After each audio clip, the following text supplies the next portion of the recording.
I had been with Robert for 3 years. In those 3 years, he loved me, spoiled me, and protected me, treating me incredibly well. I thought we would grow old together and walk side by side forever. Unexpectedly, a week before our wedding, I discovered a secret door behind the study. Inside, a large black and white portrait hung on the wall. The person in the photo was my sister, who had died 4 years ago.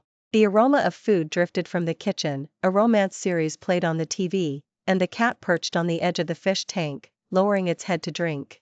Everything seemed so warm and harmonious. But at that moment, I stood there with a rag in my hand, staring blankly at the secret door that had sprung open in the study wall. What could be behind the door?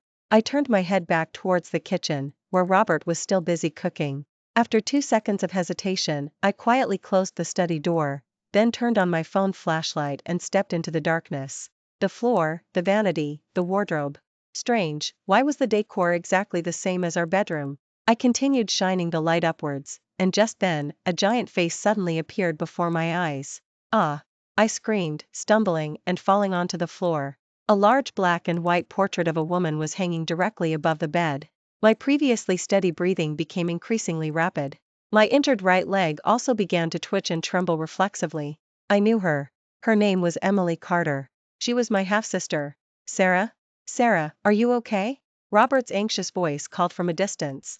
I scrambled up in a panic, ran out of the secret door, and then I closed it.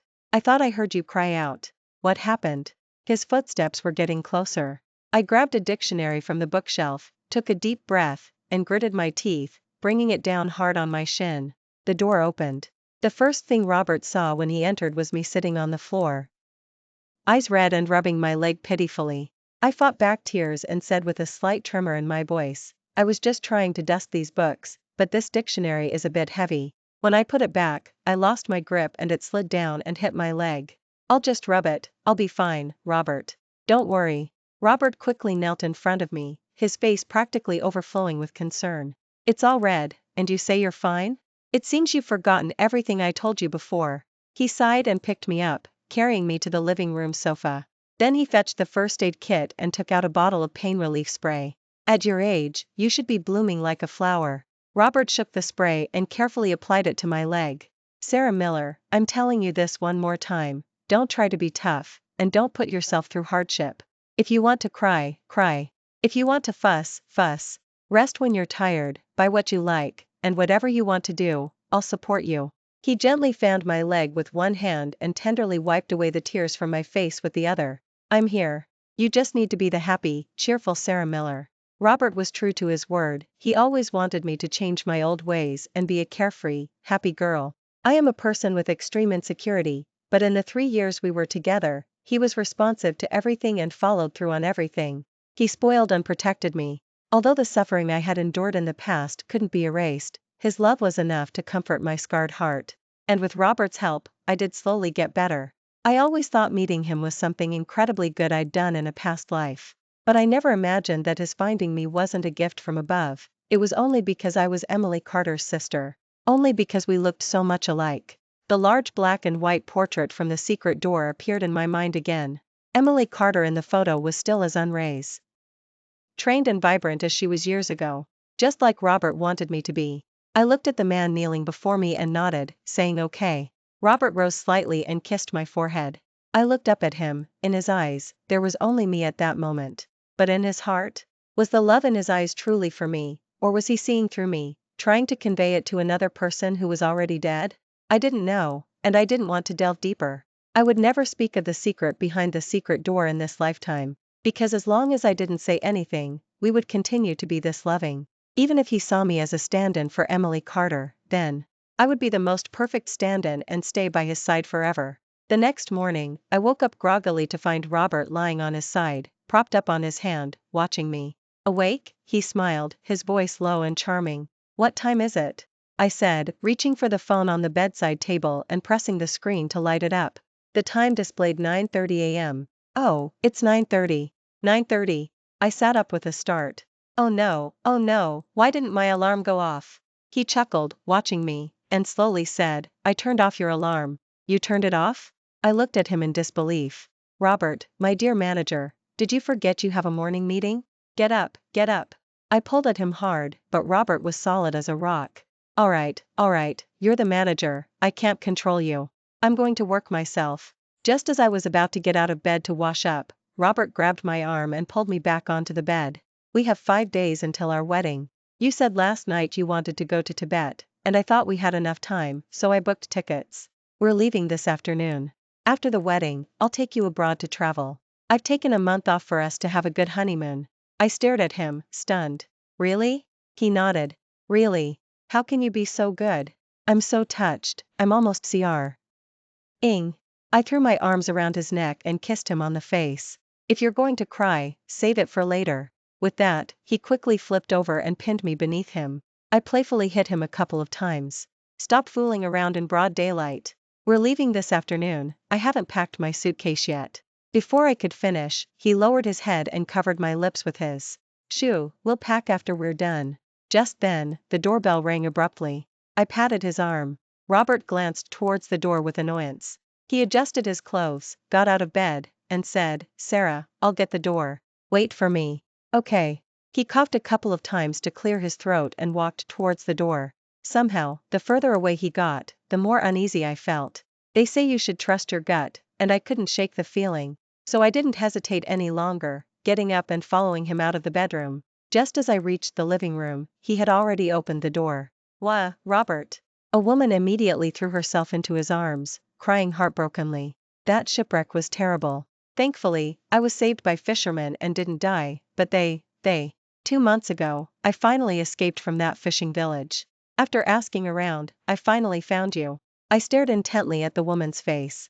My heart, which had just been warm, instantly plunged into an ice cellar. Robert, don't you recognize me? It's Emily, your darling Em. The woman said, raising her head. She looked over his shoulder and met my gaze directly. She froze for 2 seconds, then gritted her teeth and said, What are you doing here? Emily Carter released her arms and took a step forward to stand beside Robert. She looked me up and down, then glanced around, letting out a bitter laugh. Robert, I barely survived and escaped death, but then I was trapped in a fishing village, living a life worse than death. I thought about killing myself, but I couldn't be here to leave you. You were the only reason I kept living. But I never imagined that you would end up with my dear sister. Saying this, she raised her hand, wanting to touch Robert's face, but pulled it back just before making contact. Never mind, I shouldn't dirty your face. Robert, just pretend I died. I wish you and my sister a long and happy life together, with many children and grandchildren. With that, she ran out of the room, crying. Emily! Robert finally came to his senses and shouted. Robert! I said calmly from behind him. He stopped, and a flicker of hope rose in my heart. I'm sorry, Sarah. Wait for me. The next second, Robert ran out the door without looking back. From the moment Emily Carter appeared until she left, Robert's gaze was fixed on her. He never looked back at me, not once. I guess I wouldn't be taking that flight to Tibet this afternoon. Not only that, but our wedding likely wouldn't happen either. Last night, I was naive enough to think that as long as I didn't expose it, Robert would keep loving me. But who knew, Emily Carter wasn't dead at all. A stand-in is just a stand-in. The moment the original returns, you have to step aside obediently. But why didn't she die? Why didn't she die in that shipwreck? Why wasn't she trapped in that fishing village forever? Why did she have to come back? I was also my father's child. I should have had a happy, warm home too. But for all those years, I was living dependent on others, like an aunt. I was bullied and oppressed by her for so many years. Now that I finally had my own warm little home, someone I loved, why did she have to come back at this very moment? I only had Robert. But now, Robert was going to be gone too. I couldn't stand anymore and collapsed onto the floor. Without warning, I suddenly felt nauseous. It had been happening the last couple of days. I took deep breaths to suppress the urge to vomit, placing my hand on my chest and slowly stroking downwards, trying to alleviate it. More than half a month had passed since my last period. Because I often stayed up late, my cycle wasn't very regular anyway. So I hadn't paid much attention to it being late this time. But now, I put on my clothes and took a taxi to the hospital. After registering, I held the appointment slip and walked towards the corresponding exam room, only to bump into someone around the corner. Ah, I gasped softly, instinctively holding my forehead. I'm sorry, are you okay? A clear male voice asked. I looked up, and the person, seeing me, exclaimed in surprise, oh no, Sarah, you're David Scott? Yes. You remember me. He clapped his hands happily. It wasn't in vain that I pursued you for so many years back then. Meeting you again now, this truly feels like destiny. David Scott's personality hadn't changed at all, his voice was still so loud. I wanted to disappear into the ground. Right. This is the hospital. He nervously held my shoulders. Sarah, why are you at the hospital? Are you sick? Is it serious? He was really loud.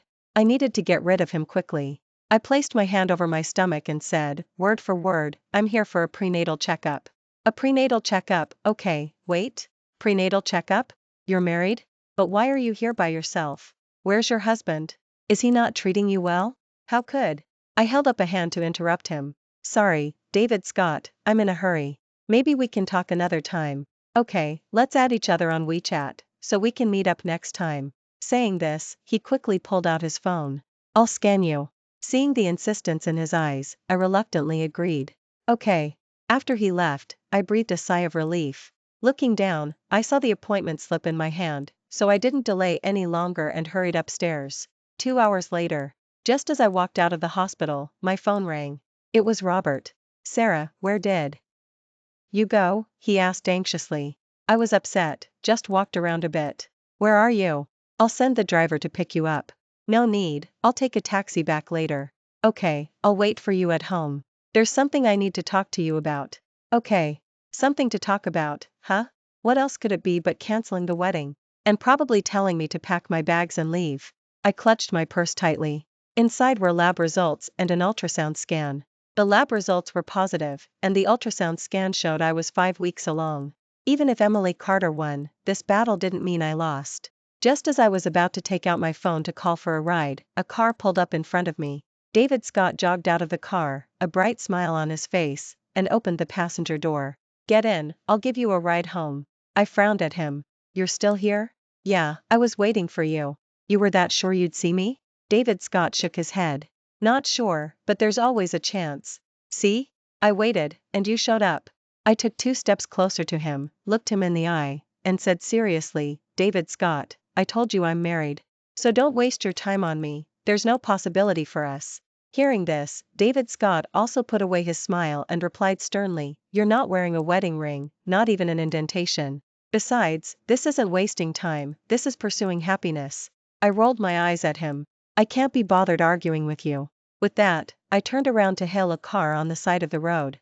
It's rush hour right now, it'll be hard to find a ride. Let me give you a ride home. If you want to avoid awkwardness, I can drop you off at a corner near your place, I won't bother you at all. I ignored him, but it was indeed difficult to get a taxi at this time. And Robert sent me a message, Sarah, where are you? If you're not back yet, should I send the driver to pick you up? No need to trouble yourself. I'm on my way, I'll be home soon. My phone still showed no accepted rides, and I couldn't hail a taxi on the road. Looking at David Scott leaning against his car not far away, I made up my mind and walked over to get in his car. Could you please drop me off at the corner near Willow Creek Apartments? Thank you.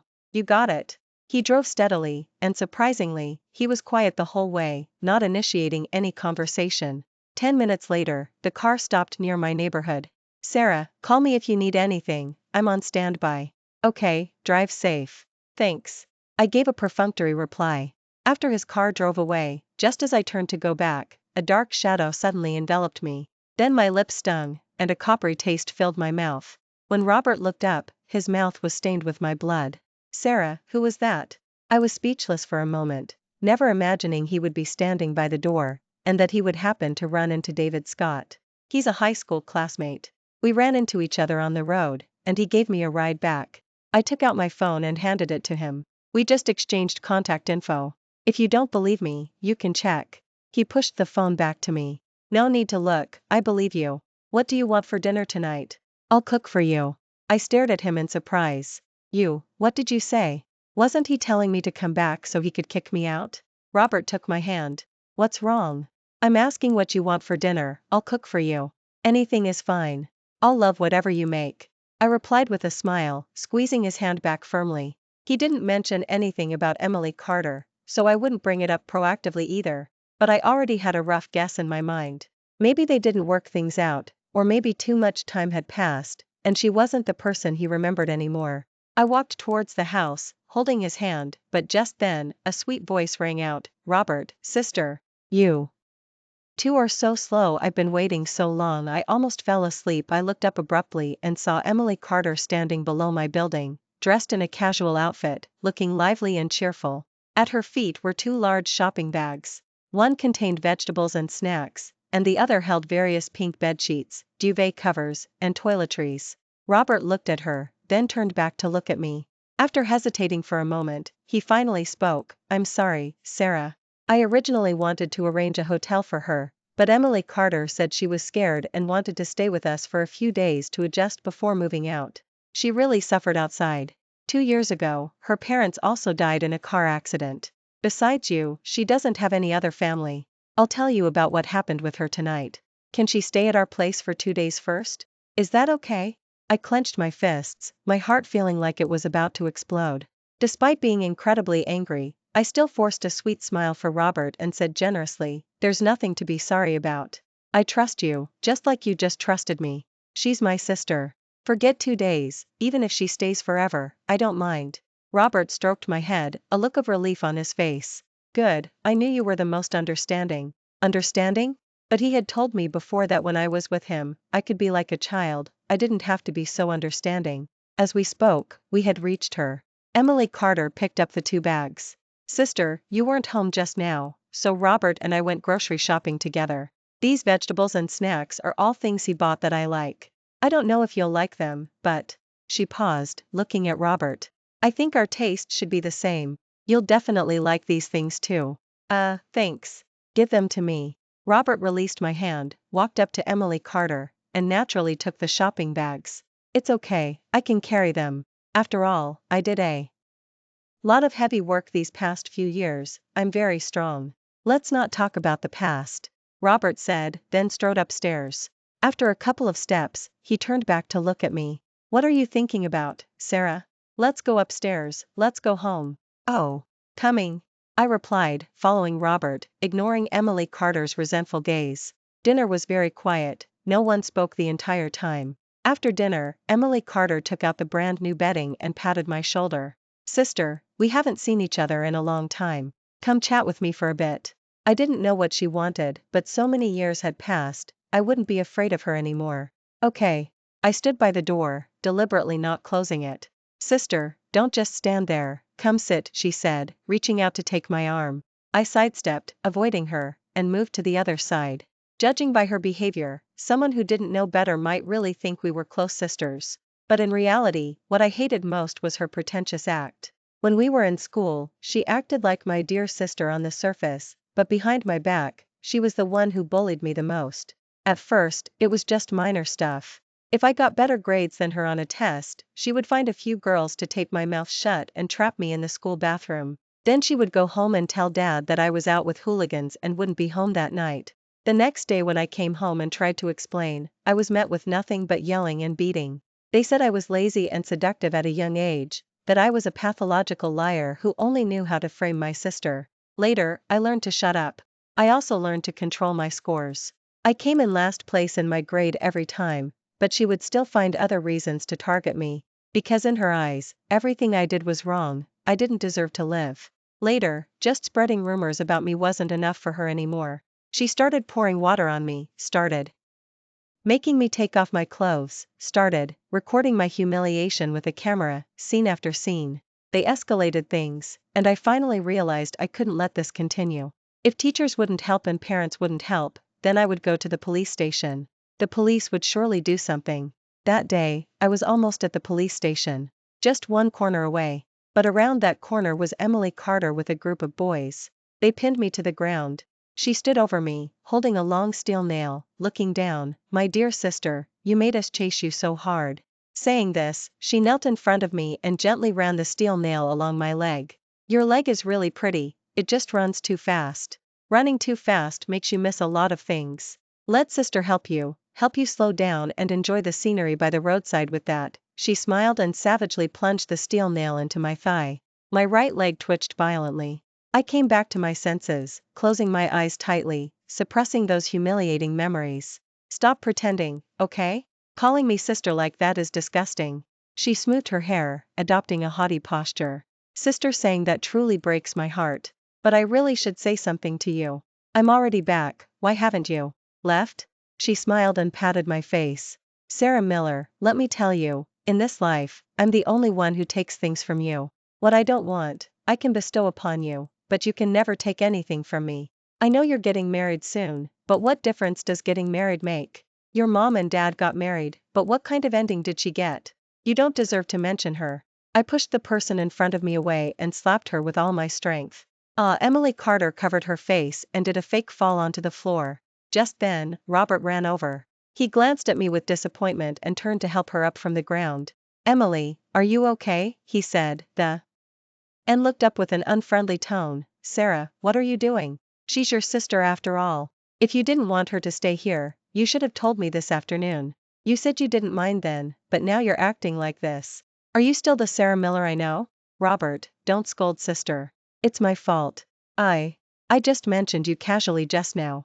Who knew Sarah would suddenly get so angry and say I wasn't worthy of mentioning you? With this broken body I have now, I really am not worthy. What are you talking about? Get out. Robert interrupted me. What did you say? He looked at me directly, his gaze firm. I said, get out. I laughed out of extreme anger. Looking at Emily Carter's smug expression on the floor, I finally realized how ridiculously wrong I had been. He had only ever loved Emily Carter. He had never loved me, Sarah Miller. Forced love never ends well. I was deep in darkness, and thanks to him, I saw 3 years of sunshine. Although it was only 3 years, it was enough. Robert, let's cancel the wedding. With that, I picked up my phone from nearby and turned to walk towards the door. Sarah Miller, what? Robert stood up and grabbed my arm, pulling me towards him. Just then, Emily Carter whimpered, Robert, I'm hurting so much. The hand on my arm let go. Where does it hurt? Let me see what's wrong. I fought hard to control my trembling legs, walking out the door one step at a time. It was autumn, and the night wind was really cold. I wrapped my arms around myself, placing my hand over my belly. I'm sorry, baby. Mama overestimated herself. I wanted you to have a complete family. It seems I can't give you that now. But don't worry, even without a dad, I can be like my mother and build a home for you by myself. My mother was his first wife. But because they were introduced through matchmaking, they didn't have much of a foundation of feelings. He used the excuse of working tea every night and didn't come home, but in fact, he was having an affair with a female employee. That woman was Emily Carter's mother. Later, they both became pregnant and gave birth in the same hospital around the same time. Nothing stays secret forever. Mom found out about their affair and filed for divorce. Just like that, I grew up without a father. But the love my mother gave me was no less than anyone else's. However, when I was 10, my mother died of illness, and then he brought me back to the Carter's place. Before I was 10, I was carefree, happy, and loved. After I was 10, I endured endless hardship and always gave in. I lived in that house for 8 years, and I was bullied by that mother and daughter pair for 8 years. In my senior year of high school, when I turned 18, I moved my residency out. I rented a place with scholarship money and part-time job earnings, completely cutting ties with them. Baby, although Mama had a tough time back then, I will do everything in my power to make sure you live a happy and joyful life. Even without a dad. I found a hotel to stay in temporarily. I was truly exhausted during this time, so I fell into a deep sleep as soon as I lay down. The next morning, I woke up to find several missed calls and messages on my phone, all from Robert. He had seen the checkup papers in my purse. Robert kept asking where I was, saying he was too impulsive last night, that he would take responsibility for me and give the child a warm home. I shouldn't have wavered. But I wanted my child to have a dad's love. But my current situation was too passive. So, I suggested that Emily Carter leave. Whether she went abroad or to another city, in short, I never wanted to see her again. 2 or 3 minutes later, Robert replied with 5 words, okay, whatever you want. I gave him the hotel address. About 20 minutes later, there was a knock on the door. I adjusted my clothes, feigned indifference, and got up to open the door. But I didn't expect the person standing there to be Emily Carter. Before I could say anything, she lunged at me and tackled me to the ground. You little bitch, you really have your ways. You're pregnant with his child. She glared at me, grinding her teeth. Luckily, I saw what was in your purse last night and used Robert's phone to message you. That's how I knew you were here. I suffered hell in that village while you took my place and enjoyed everything that should have been mine. And you want me to leave? Dream on. Saying this, she pulled out a pair of scissors and lunged towards my belly. Emily Carter, are you out of your mind? I desperately grabbed her hand, preventing the scissors from dropping even an inch. I'm crazy? Yes, I'm crazy. Crazy people don't get executed for murder. You won't leave here alive today. You won't hurt my child. I fought back with all my might, scrambling up and pinning her beneath me. But the next second, she sneered and pressed down on my thigh.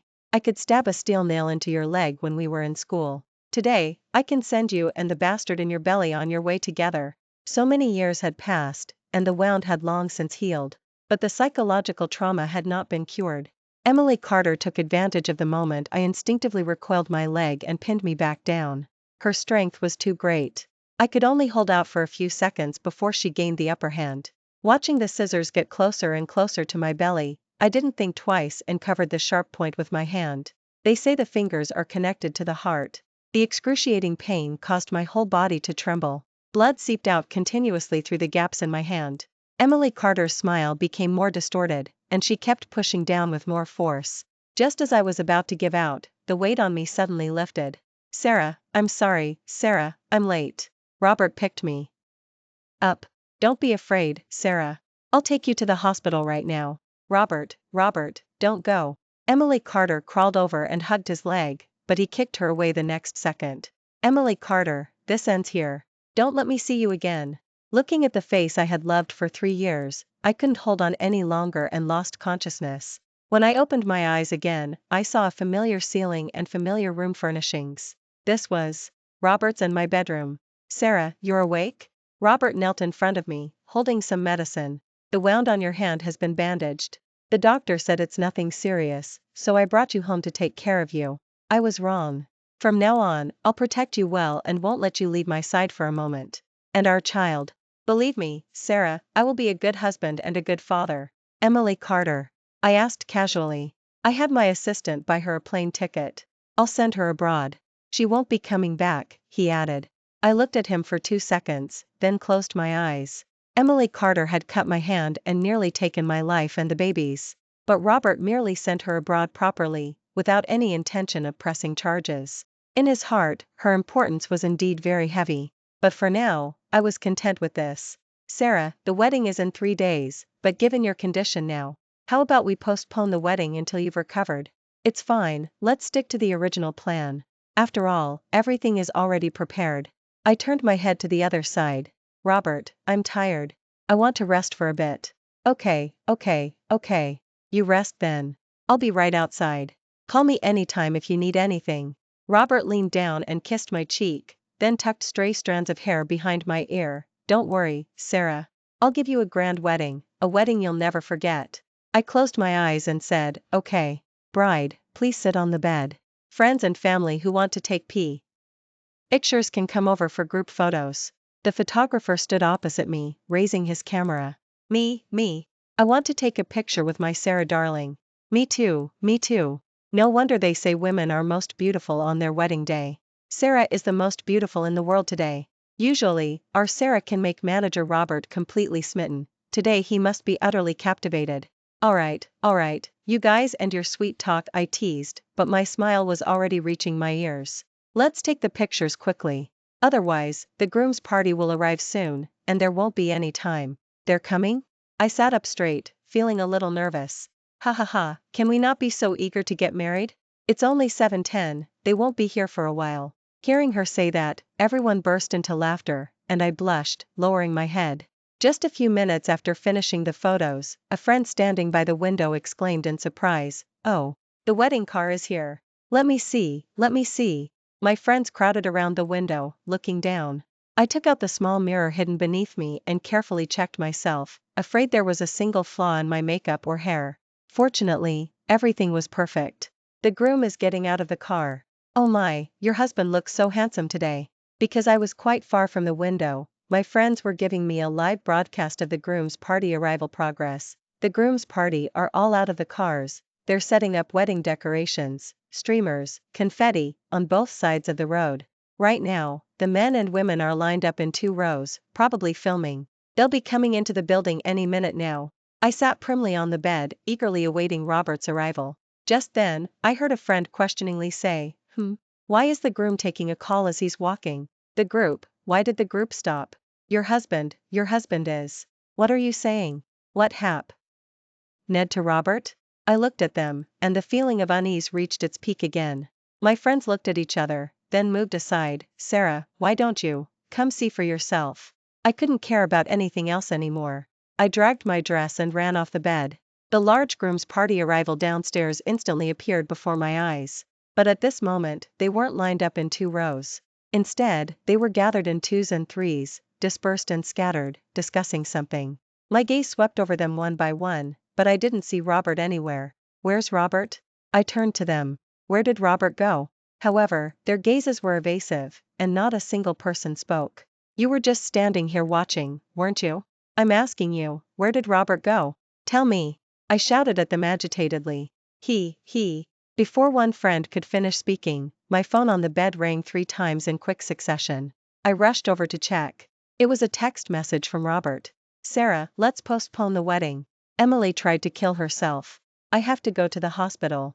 I'm sorry. Just then, a new message popped up. I will make Robert remember me forever. Sarah Miller, you will always live in my shadow. Inside the room, there was a deathly silence. I put my phone back on the bed, stood up, and bowed to them, smiling. I'm sorry everyone, the wedding is cancelled. But the wedding reception will still be held. You can go downstairs and take the wedding car to the hotel for dinner. Sarah, this.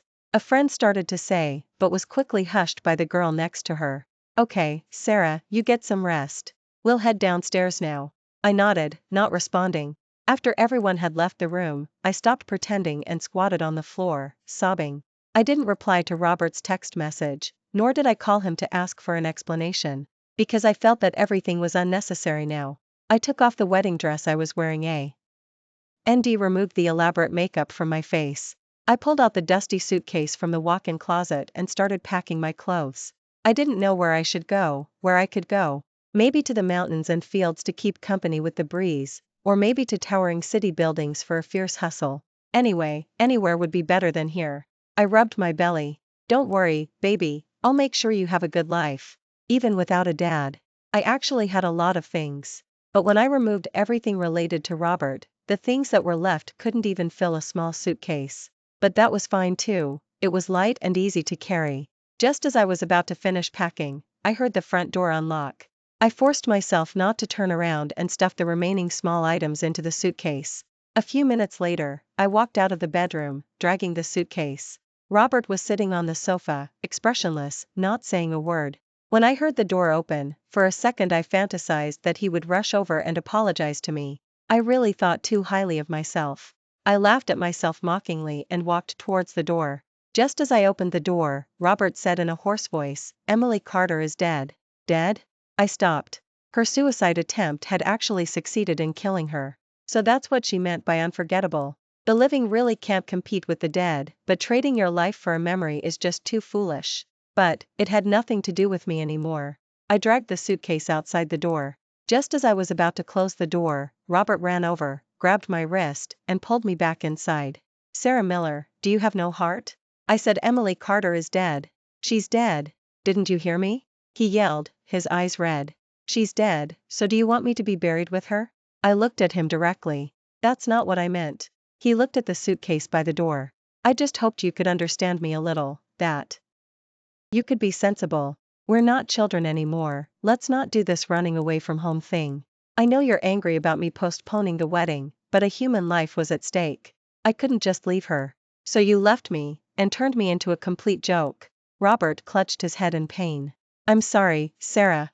I love you, but I had to save her, because she saved my life. He continued talking to himself. That winter, I went to Lakeview with my parents to see the ice sculptures. There, I met some boys my age. In our competitive teenage years, we agreed to go winter swimming at night to see who could swim fastest. The water was truly freezing. At first, I was left behind by them. I swam with all my might trying to catch up, but on the way back, my legs suddenly cramped. I yelled for help, but they had already swum out of sight. Just when I thought I was going to die in the icy water, a girl like an angel saved me. She gave me mouth-to-mouth resuscitation and told me to relax and stop struggling. After she dragged me to shore, those boys finally realized what happened and rushed over from a distance. Before she left, I asked for her name. She said, Emily Carter. Emily Carter. Emily Carter. I wiped away the tears from my eyes, mocking the unfairness of fate. He only knew the person who saved him was named Emily Carter, but he didn't know that the name Emily Carter had also belonged to me for 6 years. I had my mother's surname, Miller, since I was a child, and my given name was Emily. When I was 10, I was recognized by the Carter's place and changed my surname to Carter, becoming Emily Carter. That winter break in my first year of high school, their family planned a trip to see the ice sculptures, and they were kind enough to take me along that time. Later, I found out they had planned to lose me deliberately in the crowd during the ice sculpture festival. As I was returning to the hotel alone, I unexpectedly heard Sumio Annie calling for help near the river. After hesitating for a moment, I took off my coat and shoes and went down to rescue them. But I never imagined that the boy I saved back then would turn out to be Robert. No wonder, a few months after I saved him, Emily Carter suddenly said she met a fortune teller on the road who said she lacked water in her fate and should change her name to Emily. She said it would be best to use someone's name nearby, and it would even bring wealth to the family. So she took my name, changing her original Ashley Carter to Emily Carter. And after flipping through a dictionary for a long time, I finally chose the name Sarah. Later, I established my own residency and changed my surname back to Miller. After discovering that secret door, I always felt a bit bothered by my name. Sarah, resembling someone else. But now, who was that someone else Sarah was supposed to resemble? No matter who it was, I didn't want to figure it out anymore. Robert, I'm tired. Let me go, and let yourself go too. With that, I turned and walked towards the door. Sarah Miller, what are you doing? I've already explained everything to you. Why are you still? Robert abruptly grabbed my arm, pulling me towards him. He pulled me off balance, and I stumbled to the side. My belly hit the corner of the bench near the door. A sharp pain shot through me. I quickly covered my abdomen, but it was too late. My white pants were stained crimson with blood. Sarah, what's wrong? Why is this happening? I'll take you to the hospital. Robert panicked, scooped me up in his arms, and ran downstairs. When I woke up again, I was in the hospital. And 4-drip was in one arm, and Robert held my other hand tightly. Seeing me open my eyes, he actually started crying. I'm sorry, Sarah. I'm a jerk, I'm not human. I shouldn't have pulled you so hard. Hit me, and kill me. I pulled my hand free and placed it on my abdomen.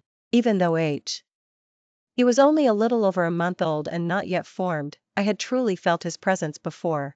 But now, I couldn't feel him anymore. Baby, Mama wasn't a good mother. Next time you choose someone in heaven, don't choose me. Sarah, I was really wrong. I didn't expect. Sarah, I know you're hurting. I'm hurting too, but I promise you, we'll have many more children in the future. I'll definitely double my efforts for you. Chicken soup. I said. Robert was startled. Sarah, what did you say? I turned to look at him and said, word for word, I said, I want some chicken soup. Okay. I'll go back and make some for you right now. Sarah, wait for me, I'll be back as soon as I'm done. I nodded. Okay, I'll wait for you. Robert hurried out of the hospital room. The moment his back disappeared, I reached out and pulled out the 4-drip, getting out of bed unsteadily. Future? Robert, we won't have a future anymore. Stepping out of the hospital doors, I was just about to hail a taxi and head straight for the airport. Just then, a familiar voice called out, I told you this wasn't a waste of time, didn't I? See, I waited for you again. David Scott jogged over and pulled open the car door. I guessed your destination wasn't there this time, so let's go on a spontaneous trip, just like you wrote on the bottom corner of your school desk. A spontaneous trip was my biggest wish when I was living dependent on others. I just never expected that such a small line of text would be noticed by him. Just then, a taxi drove up, and I raised my hand to flag it down. I opened the car door, turned back to look at David Scott's bright smile, which was just as it had always been, and softly said, sorry. Because I knew deeply that no one in this world is kind to another for no reason. And there is never any favoritism.